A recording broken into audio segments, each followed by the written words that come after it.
you're a big fan of chasing waterfalls like me, and you aren't afraid of getting your hands dirty, then you need to come here. Zhangdaibo, or Bottom Fall, is the first of the 4 falls comprising the Tongzai waterfalls. Zhongbo, or Middle Fall, is the second waterfall on the trail, and visually it's stunning.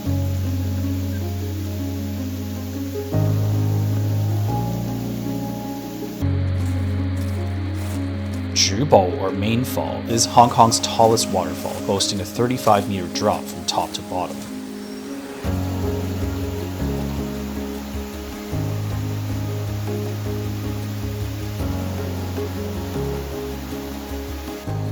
And last but not least, you have San Fat Bo, or Scatterfall.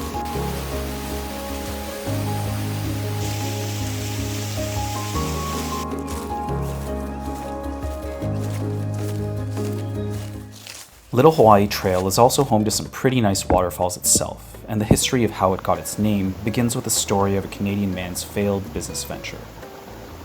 The story of how Little Hawaii Trail got its name dates back to a series of events in the early 1900s that were set in motion by a Canadian businessman named Alfred Rennie. In 1906, Rennie set up a reservoir here to store water as well as a dam to generate electricity. After his death a couple years later, the reservoir was repurposed as a private pool and named Little Hawaii Swimming Center. The dam was built to generate the electricity required for a flour mill in the neighboring district, which adopted the name Rennie's Mill. After establishing the mill, Rennie encountered stroke after stroke of bad luck, which ruined his reputation in the local business community and made his business unviable. He committed suicide. The mill was disbanded, and the district became a settlement for pro-nationalist refugees, escaping the Civil War in the mainland from the period after World War II until shortly after the handover in the 90s. Rennie's Mill ended up being redeveloped into a generic residential district with little to no signs of its interesting and rich history. The origins of my waterfall chasing habit date back to pandemic times in Toronto, when this is what a Friday night out looked like. When lockdowns were eased, getting out of town was a necessity after a week of working from home, and we could always get in the car, drive an hour and a half to the Niagara Peninsula to immerse ourselves in nature. And many of those places had waterfalls.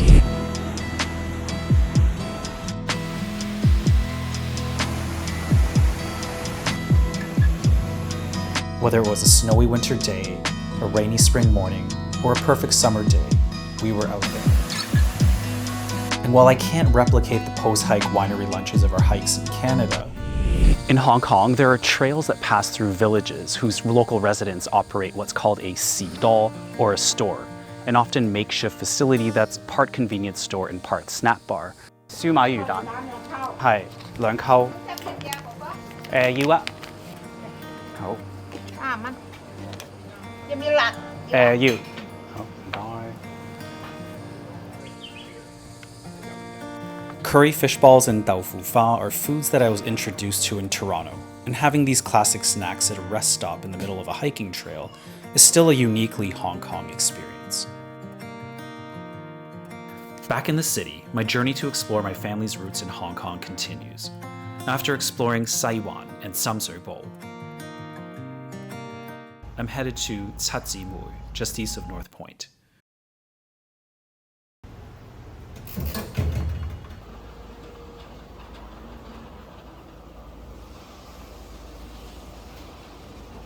The ferry pier and the ships parked in the Toguawan Typhoon Shelter have a retro vibe to them. The ferry from Kowloon City to North Point connects 2 very local neighborhoods on opposite sides of Victoria Harbour. So, unlike the Star Ferry, there's little to no tourist traffic in sight. And you can feel a sense of distance from the busyness of Central and TST.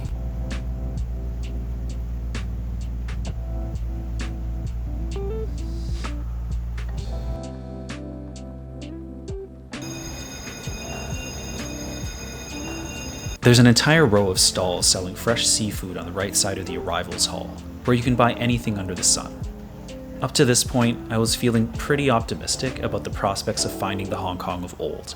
But when I stepped out onto Java Road, it became immediately clear that I was a bit too optimistic in my assessment.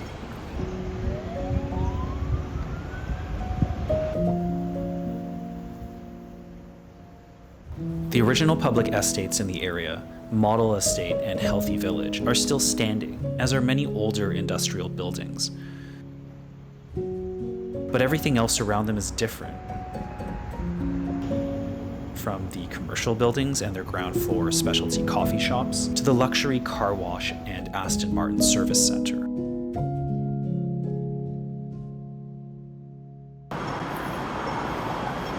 I can't expect Hong Kong to stay frozen in time for the sake of entertaining my own nostalgia. But the city has changed so much that I'm now confronted with the inconvenient truth that the place in my mind that I've been looking to reconnect with doesn't really exist anymore.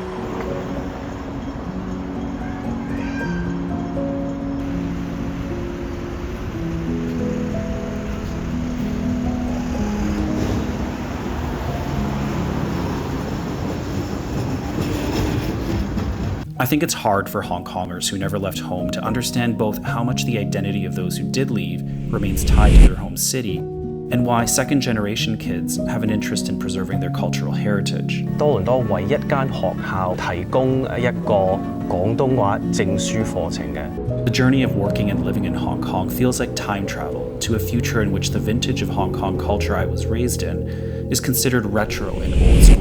And that makes it less of a homecoming than I had expected it to be.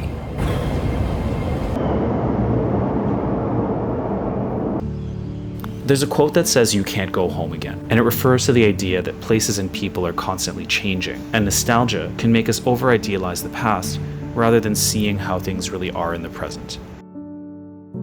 I can still catch glimpses of my roots while there's still something left to see. I've tasted the familiar flavors of old Hong Kong dishes whose fusion of Chinese and Western ingredients symbolizes one important aspect of Hong Kong identity. And I've continued to chase new waterfalls, visit places I never knew existed,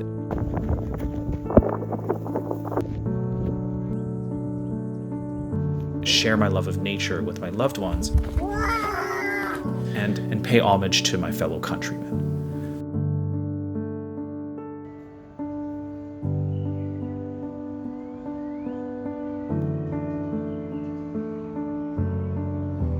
So maybe you can go home after all, as long as you can accept that there's no place in the world that stays frozen in time.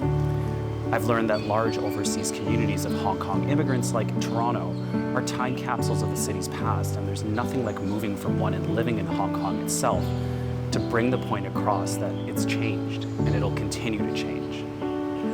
So perhaps a change in mindset is in order, from lamenting from what is already gone to appreciating and sharing what's still here for what it is before it disappears for good.